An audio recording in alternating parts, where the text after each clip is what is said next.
നമസ്കാരം. എന്താണ് ഫിസിയോതെറാപ്പി? പ്രിയപ്പെട്ട പ്രേക്ഷകരോട് ഉള്ളൊരു ചോദ്യമാണ്. ആൻസർ ഞാൻ തന്നെ പറയാം. രോഗിക്ക് ഉള്ളിലേക്ക് മരുന്നുകൾ നൽകുന്നതിന് പകരം വ്യായാമത്തിലൂടെ അവരുടെ ആരോഗ്യത്തെ സംരക്ഷിക്കുക, രോഗത്തെ പൂർണ്ണമായി മാറ്റുക, അതാണ് ലക്ഷ്യം. അതിന് അനുയോജ്യമായ ഏറെ പ്രശസ്തമായ ഒരു സ്ഥാപനത്തെയാണ് ലൈവ് ടിവിയുടെ entire media team choice of Kerala എന്ന പ്രോഗ്രാമിലൂടെ പരിചയപ്പെടുത്തുന്നത്. കോട്ടയം ജില്ലയിലെ അഞ്ചുവിളക്കിൻ്റെ നാടായ ചങ്ങനാശ്ശേരിയിലെ മാർക്കറ്റ് റോഡിലെ സെൻറ്റ് ജോസഫ് ഹയർ സെക്കൻഡറി സ്കൂളിന് നേരെ ഓപ്പോസിറ്റ് സ്ഥിതി ചെയ്യുന്ന അലൈൻ ഫിസിയോതെറാപ്പി സെൻറ്റർ ഏറെ പ്രശസ്തമായ ഒരു സ്ഥാപനമാണ്. ഒരുപാട് ചികിത്സാ രീതികളൊക്കെ ഇവിടെയുണ്ട്. അപ്പോൾ ഫിസിയോതെറാപ്പിയെക്കുറിച്ച് വളരെ വിശദമായി നമുക്ക് ഒന്ന് ചർച്ച ചെയ്യാം. Okay, come on.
അലൈൻ ഫിസിയോതെറാപ്പി സെൻറ്ററിൻ്റെ മാനേജിംഗ് ഡയറക്ടർ ബഹുമാനിയായ ജിജി ബോബൻ തെക്കേൽ മാമാണ് എന്നോടൊപ്പം ഉള്ളത്. ഈ പ്രോഗ്രാമിലേക്ക് സ്വാഗതം. ഫിസിയോതെറാപ്പി എന്ന് പറയുന്നത് ഇപ്പോഴത്തെ ഒരു കാലഘട്ടത്തിൽ അത്യന്താപേക്ഷിതമാണ്. അതിൻ്റെ ആവശ്യകത എന്താണെന്ന്? അതായത് ഫിസിയോതെറാപ്പിയിലൂടെ ഇപ്പം ഫ്രാക്ചറൊക്കെ കഴിഞ്ഞ് വരുന്നൊരു പേഷ്യൻ്റാണേലും അതുപോലെ തന്നെ ഇന്നത്തെ ആൾക്കാർക്ക് ഏറ്റവും കൂടുതൽ ഇപ്പം ജോബ് റിലേറ്റഡ് ആയിട്ടും ഒക്കെ ഈ നടുവേദനയും അതുപോലെ കഴുത്തുവേദന, പിന്നെ ഒരു ജീവിതശൈലി രോഗങ്ങളായിട്ട് ഇപ്പോൾ ഇവർ മാറി.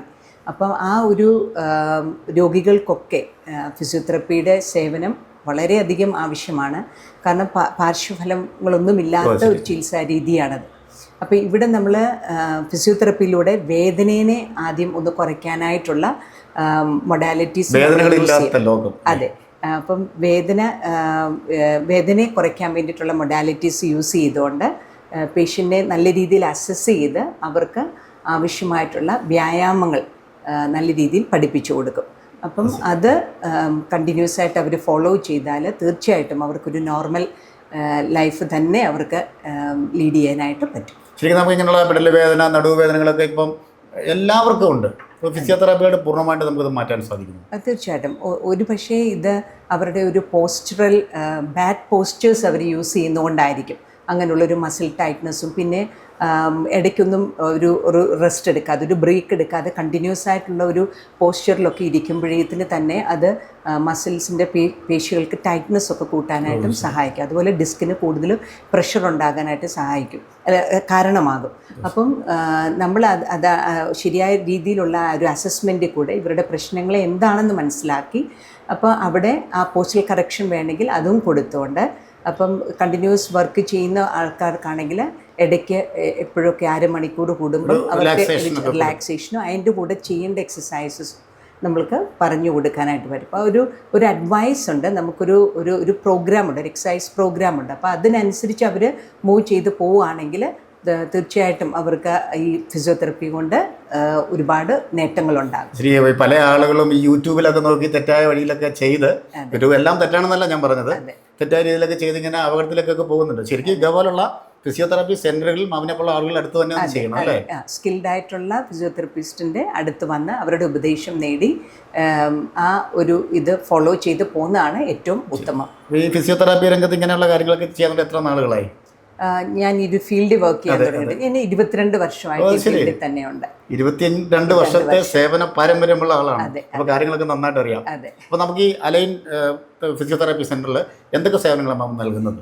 ഇവിടെ നമ്മുടെ ബേസിക് ആയിട്ടുള്ള എല്ലാ ഫിസിയോതെറാപ്പിയുടെ ട്രീറ്റ്മെൻറ്റും ഇവിടെ അവൈലബിൾ ആണ്.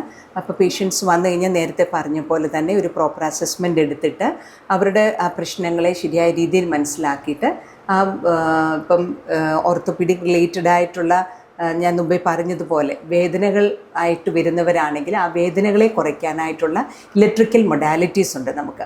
അതിന് വേരിയസ് മെഷീൻസ് ഉണ്ട്. ആ മെഷീൻസ് നമുക്ക് ഏതാണെന്ന് വെച്ച് ആ പേഷ്യന് വേണ്ടത് അത് നമ്മൾ സെലക്ട് ചെയ്ത് അതിന് നമ്മളൊരു ടൈം പീരീഡ് വെക്കും. ഒരു ചിലപ്പം 5 അല്ലെങ്കിൽ ഒരു 10 ദിവസം. ആ ദിവസത്തിനുള്ളിൽ നമുക്ക് ഏകദേശം ഒരു വേദനയെ കുറയ്ക്കാനായിട്ട് സാധിക്കും. അതിനുശേഷം നമ്മൾ ആ വേദന കുറഞ്ഞു വരുമ്പോഴത്തേന് എക്സസൈസസ് നമ്മൾ ഈ എക്സസൈസ് തെറപ്പിയാണ് ഇതിനകത്ത് മെയിനായിട്ട് നമ്മൾ ഫോക്കസ് ചെയ്യുന്നത്. അപ്പോൾ തീർച്ചയായിട്ടും ആ എക്സസൈസ് തെറപ്പിയിലൂടെ മസിൽസിൻ്റെ ആ ഒരു ബലത്തെ, പേശികൾക്കുള്ള ബലം നേടിയെടുത്തു കഴിഞ്ഞ് കഴിഞ്ഞാൽ തീർച്ചയായിട്ടും അവർക്ക് അവരുടെ ജീവിതശൈലിയുമായി പൊരുത്തപ്പെട്ടു പോകാനായിട്ട്. ഏത് പ്രായക്കാർക്കും ഫിസിയോതെറാപ്പി ചെയ്യാൻ സാധിക്കുമോ? തീർച്ചയായിട്ടും പ്രായപരിധികളൊന്നുമില്ല. അപ്പം ഇത് ഫിസിയോതെറപ്പി എന്ന് പറയുമ്പോഴത്തേന് എല്ലാ നമ്മുടെ മെഡിക്കൽ ഫീൽഡിലെ എല്ലാ ഏരിയയിലും ഫിസിയോതെറപ്പി ഉണ്ട്. അതായത് പീഡിയാട്രിക് സംബന്ധമായി ഇപ്പം നമ്മൾ പറയുകയാണെങ്കിൽ ചിലപ്പോൾ ജന്മന ചില പ്രോബ്ലമായിട്ട് ജനിക്കുന്ന കുഞ്ഞുങ്ങൾ അവർക്ക് ഡെവലപ്മെൻറ്റൽ ഡിലേ ഒക്കെ വരാം. അപ്പം നമുക്ക് ഫിസിയോതെറപ്പി നേരത്തെ തന്നെ സ്റ്റാർട്ട് ചെയ്ത് കഴിഞ്ഞ് കഴിഞ്ഞാൽ അവരെ അത് വേഗം പിക്കപ്പ് ചെയ്ത് അവരെ നോർമൽ ലൈഫിലോട്ട് കൊണ്ടുവരാനായിട്ട് സാധിക്കും. ഇപ്പോൾ അതുപോലെ തന്നെ ജെറിയാട്രിക് ഏരിയ ഉണ്ട് ഓൾഡ് ആയിട്ടുള്ള ആൾക്കാർക്ക്. അപ്പോൾ അവർക്ക് കൂടുതൽ ആയാസത്തോടെ ജോയിൻറ്റ് മൊബിലിറ്റീനെയൊക്കെ കൂട്ടാനും മസിൽ വീക്ക്നെസ് അവർക്ക് വരും. അപ്പം മസിൽ സ്ട്രെങ്തനിങ് പ്രോഗ്രാമും അത് എക്സസൈസസും ഒക്കെ പഠിപ്പിച്ചു കഴിഞ്ഞ് കഴിഞ്ഞാൽ അവർക്ക് വീഴ്ചകളിൽ നിന്ന് അവരെ പ്രിവെൻറ്റ് ചെയ്യാനായിട്ട് പറ്റും. അതാണ് മെയിനായിട്ട് മാമിന്റെ വാക്കുകളിൽ 22 വർഷത്തെ സേവന പാരമ്പര്യമായിരിക്കും അല്ലേ, പരിചയമായിരിക്കും അല്ലേ? തീർച്ചയായിട്ടും. മാം, നമുക്ക് എത്ര നാൾ തന്നെ ഒരു ട്രീറ്റ്മെന്റ് ടൈം അങ്ങനെ വല്ലതും ഉണ്ടോ? ഇപ്പം ട്രീറ്റ്മെൻറ്റ് ഇപ്പം പെയിൻ മാനേജ്മെൻ്റ് ഒക്കെ ആയിട്ട് വരുന്നവർക്കാണെങ്കിൽ നമുക്കൊരു അത് നമ്മൾ ശരിയായ രീതിയിൽ അസസ് ചെയ്തിട്ട് ചില ആൾക്കാർക്കൊരു 5 ദിവസം കൊണ്ടൊക്കെ അവർക്ക് ആ ഒരു പെയിൻ കുറയുന്നതായിട്ട് കാണും. അതുപോലെ തന്നെ ഡോക്ടേഴ്സ് പ്രിസ്ക്രൈബ് ചെയ്യുന്ന ആൻറ്റി ഇൻഫ്ലമേറ്ററി ഡ്രഗ്സും കൂടെ അതിൻ്റെ കൂടെ ഉണ്ടെങ്കിൽ നമ്മൾ കൊടുക്കുന്ന ആ ട്രീറ്റ്മെൻറ്റും കൂടെ അതിൻ്റെ ഒപ്പം പോവുകയാണെങ്കിൽ ഒത്തിരി ഇഫക്റ്റീവായിട്ട് കുറയ്ക്കാനായിട്ട് വരും. അപ്പോൾ ചിലർക്ക് അത് ഡിപ്പെൻസ്, അത് ചിലപ്പം ഏജ് റിലേറ്റഡ് ആയിരിക്കും, ചിലർക്ക് കുറച്ചുകൂടെ ടൈം വേണ്ടിയതായിട്ട് വരും. അപ്പം എന്നാലും ഒരു 5-10 അല്ലെങ്കിൽ മാക്സിമം ഒരു 15 ദിവസത്തിനുള്ളിൽ നമുക്ക് ആ ഒരു കുറച്ച് തീർച്ചയായിട്ടും കിട്ടും. ന്യൂറോ സംബന്ധമായ ചികിത്സകൾ ഇവിടെ ഉണ്ടോ? ഉണ്ട്. നമ്മൾ ന്യൂറോ സംബന്ധമായിട്ടെന്ന് പറയുമ്പോഴത്തേന് സ്ട്രോക്കിൻ്റെ മാനേജ്മെൻറ്റ്, അതുപോലെ തന്നെ ഇഞ്ചുറീസ് കഴിഞ്ഞ്, അതായത് സ്പൈനൽ കോഡ് ഇഞ്ചുറി അല്ലെങ്കിൽ ബ്രെയിൻ ഇഞ്ചുറി അതുമായിട്ട് റിലേറ്റ് ചെയ്ത് വരുന്ന പേഷ്യൻസിനും ഇവിടെ നമ്മൾ ട്രീറ്റ്മെൻറ്റ് സാധ്യമാക്കുന്നതാണ്. അതൊരു നീണ്ടകാല ഒരു ട്രീറ്റ്മെൻറ്റ് പ്രോഗ്രാം ആയിരിക്കും. അത് ശരിയായ രീതിയിൽ ഫോളോ അപ്പ് ഒക്കെ എടുത്ത് പോവുകയാണെങ്കിൽ തീർച്ചയായിട്ടും അതിനൊരു പ്രോഗ്രസ് കൊണ്ടുവരാനായിട്ട് പറ്റും. വിമൻ ഓറിയൻറ്റഡ് ആയിട്ടെന്ന് പറയുമ്പോഴത്തേന് ഒരു പ്രായമൊക്കെ എത്തുമ്പോഴത്തേന് മെനോപോസൊക്കെ കഴിഞ്ഞ് കഴിയുമ്പോഴത്തേന് വിമന് മുമ്പേ പറഞ്ഞ പോലെ തന്നെ ജോയിൻറ്റ് പെയിനും അതുപോലുള്ള മസ്കുലാർ പെയിനും ഒക്കെ വേദനയൊക്കെ ഉണ്ടാകാനായിട്ടുള്ള ചാൻസസ് കൂടുതലാണ്. അപ്പോൾ അങ്ങനെയുള്ളവർക്ക് ഈ ഒരു രീതിയിൽ തന്നെ അവരുടെ ആ മസിൽ സ്ട്രെങ്തനിങ് എക്സസൈസസും ഒക്കെ ആയിട്ട് നമുക്ക് നല്ല രീതിയിലുള്ളൊരു ചികിത്സ കൊടുക്കാനായിട്ട് പറ്റും. അതുപോലെ pelvic floor issues, pelvic floor മസിൽസിൻ്റെ ഒരു വീക്ക്നെസ്സും ലേഡീസിൽ കാണാം ഒരു ഏജ് കഴിയുമ്പോഴത്തേന്. അപ്പോൾ അതിനുള്ള സ്പെഷ്യൽ മസിൽ സ്ട്രെങ്തനിങ് പ്രോഗ്രാംസും ഒക്കെ നമുക്ക് കൊടുക്കാനായിട്ട് പറ്റും. നമ്മുടെ എക്സാക്റ്റ് ലൊക്കേഷൻ എവിടെയാണ് മാം? എങ്ങനെയാണ് കോൺടാക്ട് ചെയ്യേണ്ടത്? ഇത് നമ്മുടെ മാർക്കറ്റ് റോഡാണ്. മാർക്കറ്റ് റോഡിൻ്റെ സെൻറ്റ് ജോസഫ് ഹയർ സെക്കൻഡറി സ്കൂളിന് ഓപ്പോസിറ്റായിട്ടാണ് നമ്മുടെ അലൈൻ ഫിസിയോതെറപ്പി സെൻറ്റർ സ്ഥിതി ചെയ്യുന്നത്. മാം, ഇന്ന് ആളുകൾ കൂടുതലും ഒരു ഏജ് കഴിഞ്ഞാൽ കൂടുതലും ആളുകൾ ബുദ്ധിമുട്ടുന്ന ഒരു മേഖലയാണ് മുട്ട് തേയ്മാനം. മാറ്റിവെക്കൽ ശസ്ത്രക്രിയയിലേക്ക് പോകുന്നു. അപ്പം അതിനൊക്കെ ഈ ഫിസിയോതെറാപ്പിയിലൂടെ നമുക്ക് ഒരു പരിഹാരം കണ്ടെത്താൻ സാധിക്കുന്നു. തീർച്ചയായിട്ടും. അതായത് സർജറി കഴിഞ്ഞ് കഴിയുമ്പോഴേ തന്നെ ടോട്ടൽ നീ റീപ്ലേസ്മെൻറ്റ് അല്ലെങ്കിൽ ഹിപ്പ് റീപ്ലേസ്മെൻ്റ് ഒക്കെ കഴിഞ്ഞ് കഴിഞ്ഞാൽ അവർക്ക് ഫിസിയോതെറപ്പി കൊണ്ടാണ് പിന്നെ അവർക്ക് ആ ഒരു ഇമ്പ്രൂവ്മെൻറ്റ് വരുന്നത്. അപ്പം അവരെ ശരിയായ രീതിയിലുള്ള നമ്മൾ ഫിസിയോതെറപ്പി ട്രീറ്റ്മെൻറ്റിൽ കൂടെ അവരുടെ മസിൽസിനെ നല്ലതായിട്ട് സ്ട്രെങ്തൻ ചെയ്യിപ്പിച്ചെടുക്കാനായിട്ട് പറ്റും.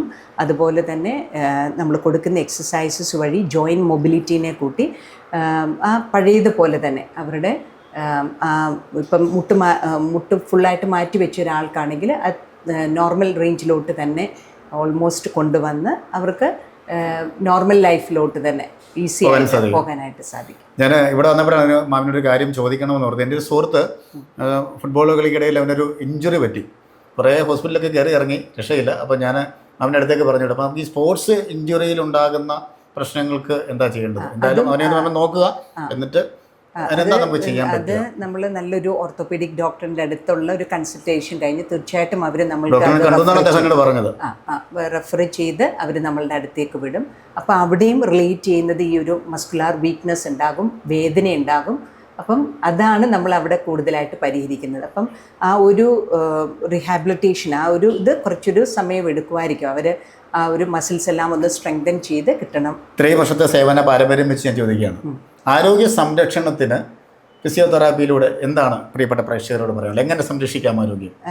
അതായത് നമ്മൾ ഇപ്പം പ്രത്യേക ജീവിതശൈലി രോഗങ്ങളൊക്കെ ഉണ്ടല്ലോ, അതിനെയൊക്കെ നമുക്ക് എനിക്ക് തോന്നുന്നത് കുറേയൊക്കെ നമ്മൾ സ്വയം അതിനെ മനസ്സിലാക്കിക്കൊണ്ട് അതിനെ കുറച്ചൊരു നമ്മുടെ തിരക്ക് പിടിച്ച ജീവിതം, എല്ലാ രോഗങ്ങളും വലിച്ച് നമ്മൾ വെക്കുന്നു, എല്ലാ ആഹാരങ്ങളും കിട്ടുന്ന കഴിക്കുന്നു. അതെ, രോഗികളാണ് എല്ലാവരും. അതെ. അപ്പം ഡയറ്റ് കൺട്രോൾ നമുക്കൊന്ന് കൊണ്ടുപോകാം. പിന്നെ അതുപോലെ തന്നെ ഇപ്പം ഷോൾഡർ പെയിൻ അല്ലെങ്കിൽ നീ പെയിൻ ഒക്കെ ഉണ്ടെങ്കിൽ, മുട്ടുവേദനയൊക്കെ ഉണ്ടെന്നുണ്ടെങ്കിൽ അതിങ്ങനെ വെച്ചുകൊണ്ടിരിക്കാതെ അത് ആദ്യത്തെ ഇതിൽ തന്നെ അത് കണ്ടെത്തി കൂടുതൽ കമ്പ്യൂട്ടറൊക്കെ യൂസ് ചെയ്യുന്നവർക്ക് നടുവേദന അല്ലെങ്കിൽ തലവേദന എന്നൊക്കെ ഇങ്ങനെ പറയുന്ന ഉണ്ടാവും. അതെ, അപ്പോൾ അത് ആദ്യമേ തന്നെ അത് കണ്ടെത്തി അതിൻ്റെ കാരണങ്ങളെ മനസ്സിലാക്കിക്കൊണ്ട് അതിനൊരു പ്രിവെൻറ്റീവ് മെഷേഴ്സ് എടുക്കാം. അവിടെ ഫിസിയോതെറപ്പിക്ക് ഒരു റോളുണ്ട്. ഞാൻ മുമ്പേ പറഞ്ഞ പോലെ ഞങ്ങൾ എക്സസൈസസിനാണ് ഏറ്റവും ഇമ്പോർട്ടൻസ് കൊടുക്കുന്നത്. അപ്പം ഇത് നല്ല രീതിയിൽ ഫോളോ ചെയ്ത് പോയാൽ ഒരു പരിധിവരെ നമുക്ക് ഈ വേദനയെ കുറച്ചുകൊണ്ടും ഒപ്പം ആരോഗ്യം നമുക്ക് നല്ലതായിട്ട് സംരക്ഷിച്ചുകൊണ്ട് പോകാനായിട്ട് പറ്റും. അപ്പോൾ നമ്മുടെ ആരോഗ്യത്തെ സംരക്ഷിക്കാൻ വേണ്ടി വ്യായാമം, ഫിസിയോതെറാപ്പിയുടെ ചെറിയ ചെറിയ രീതിയിലുള്ള വ്യായാമങ്ങൾ അത്യന്താപേക്ഷിതമാണെന്നാണ് നാം പറയുന്നത്. അതെ അതെ. അപ്പം നമ്മൾ ഓർക്കും ഇപ്പം നടക്കുന്നത് മാത്രമായിരിക്കും വ്യായാമം. ഞാനും അങ്ങനെ കരുതുന്നതാണ്. അങ്ങനെയല്ല. അപ്പം നമ്മളുടെ ഏജ് കൂടുന്ന അനുസരിച്ച് നമുക്ക് മസിലിൻ്റെ മാസും അതൊക്കെ കുറയാനായിട്ടുള്ള സാധ്യത ഉണ്ട്. മസിൽ മാസ് കുറഞ്ഞു പോകും. അപ്പം നമ്മൾ അതിന് വേണ്ടിയിട്ടുള്ള സ്ട്രെങ്തനിങ് എക്സസൈസസ്, കാർഡിയോ എക്സസൈസസ് ഒക്കെ നമ്മൾ നമ്മുടെ ലൈഫിൻ്റെ ഭാഗമാക്കി തന്നെ കൊണ്ടുപോകണം. ഇപ്പം ഷോൾഡർ പെയിൻ ഒക്കെ ഉണ്ടെന്നുണ്ടെങ്കിൽ അത് വെച്ചുകൊണ്ടിരിക്കാതെ ചിലപ്പം അത് ഒന്നും ചെയ്യാതിരുന്നത് ഷോൾഡർ സ്റ്റിഫ്നെസ്സിലോട്ടൊക്കെ പോകാൻ ചാൻസ് ഉണ്ട്. അപ്പം അതും നമ്മൾ കണ്ടെത്തി നേരത്തെ തന്നെ അതിനുള്ള ചികിത്സ ആരംഭിക്കണം. അപ്പോൾ അത് കൂടുതൽ വേഴ്സായി പോകാതെ നമ്മൾ നോക്കണം. എന്തായാലും ഫിസിയോതെറാപ്പിയെക്കുറിച്ചും ആരോഗ്യ സംരക്ഷണത്തെക്കുറിച്ചും വളരെ വിശദമായിട്ട് നാം സംസാരിച്ചു. പ്രത്യേക നന്ദി. അപ്പോൾ മോസ്റ്റ് മോഡേൺ ഉപകരണങ്ങളുടെ സഹായത്താലുള്ള അലൈൻ ഫിസിയോതെറാപ്പി സെൻറ്റർ നമുക്ക് ഒരു ശരിക്കും ബെസ്റ്റ് ഓപ്പർച്യൂണിറ്റി തന്നെയാണ്. കാര്യം ഇത്രയും വർഷത്തെ സേവന പാരമ്പര്യമുള്ള ഒരു മാഡമാണ് ഇത് നടത്തുന്നത്. അതേപോലെ തന്നെ ഇപ്പോഴത്തെ ഒരു ജീവിതശൈലി രോഗങ്ങളിൽ നിന്നൊക്കെ എങ്ങനെ രക്ഷ നേടാം, എങ്ങനെയാണ് ആരോഗ്യത്തെ സംരക്ഷിക്കേണ്ടത് എന്നെല്ലാം വളരെ വിശദമായിട്ട് പറഞ്ഞു. അപ്പോൾ തീർച്ചയായും നിങ്ങൾ അലൈൻ ഫിസിയോതെറാപ്പി സെൻറ്ററുമായി കോൺടാക്റ്റ് ചെയ്യുക. മാമിൻ്റെ സേവനം ആവശ്യമുള്ളവർ മാമിനെ വിളിക്കുക. മറ്റൊരു മനോഹരമായ എപ്പിസോഡിൽ കണ്ടുമുട്ടാം. എൻറ്റയർ മീഡിയ ടീമിനും പ്രിയപ്പെട്ട ക്യാമറാമാൻ റിജു പറവൂറിനൊപ്പം സൈനിങ് ഓഫ് ഷിയർ ചങ്ങനാശ്ശേരി.